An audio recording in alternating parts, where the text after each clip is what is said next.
Bonjour, produit de circonstance et surtout d'intemporalité. Là, si je remonte le temps, on est en 1612. Notre amie Marie de Médicis crée les jardins du Luxembourg à Paris. Et pour accompagner les touristes et pour accompagner le long du palais, en fait, et créer une ambiance romantique. Et surtout pour remplacer les bancs, à l'époque, il remplace les bancs par des fauteuils, des fauteuils qui s'appelaient à l'époque les fauteuils Sénat, puisqu'on était proche du Sénat. Ces fauteuils permettaient de flâner et permettaient surtout aux gens de se retrouver dans une assise plus confortable avec un dossier contrairement au banc. Voilà. Et ensuite, juste avant la Première Guerre mondiale, ce qui est très rigolo, c'est que vous aviez quelque part une personne qui gardait et qui louait les fauteuils, comme une locatrice en fait, qui donnait et qui louait la chaise entre 20 et 30 centimes en fonction du temps que vous la gardiez, et vous pouviez être complètement mobile, c'est-à-dire que vous pouviez la déplacer dans le jardin. Elle était à l'époque vert olive, je ne sais pas si vous voyez ce vert olive, et aussi elle avait les accoudoirs en bois, toujours dans ce confort génial. En 74, la Révolution, désormais, prendre un siège dans les jardins du Luxembourg est gratuit.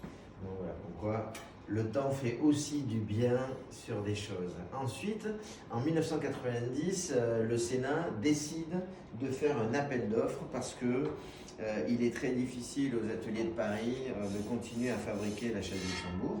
Et donc du coup, il lance un appel d'offres et un industriel, Bernard Rébier à l'époque, qui vient de reprendre la marque Fermob, répond et gagne cet appel d'offres.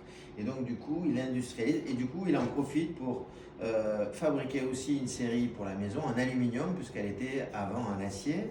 Et pour l'usage, en fait, pour l'empilabilité et aussi la mobilité, c'est bien plus facile. Et en 2004, il fait redessiner toute la collection Luxembourg à Frédéric Sophia, qui est un jeune architecte, enfin, qui à l'époque un jeune architecte, toujours d'ailleurs. Et du coup, il décline toute une collection de chaises, de bancs, etc. Et la particularité de notre principe, ce sont des lattes en aluminium, bien sûr avec un tube, toujours très très bien fini, puisqu'il s'agit de toujours un embout de téflon qui permet de ne pas rayer le sol et surtout de ne pas faire de bruit quand on le déplace. Toujours pareil aussi, un système qui permet d'empiler les chaises sans qu'elles s'abîment les unes avec les autres. Voilà. Et la nouveauté de cette année, la particularité, c'est que vous êtes nombreux à avoir certainement un fauteuil Luxembourg de repos, puisque c'est un fauteuil de conversation, un fauteuil de lecture, un fauteuil d'apéro, on va dire.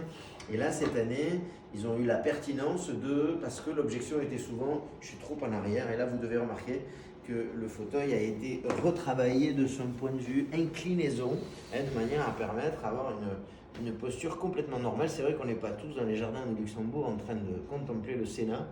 Aussi, parfois, on parle à quelqu'un et on lit un bouquin. Et donc, par rapport à ça, la couloir devient complètement un usage très fonctionnel.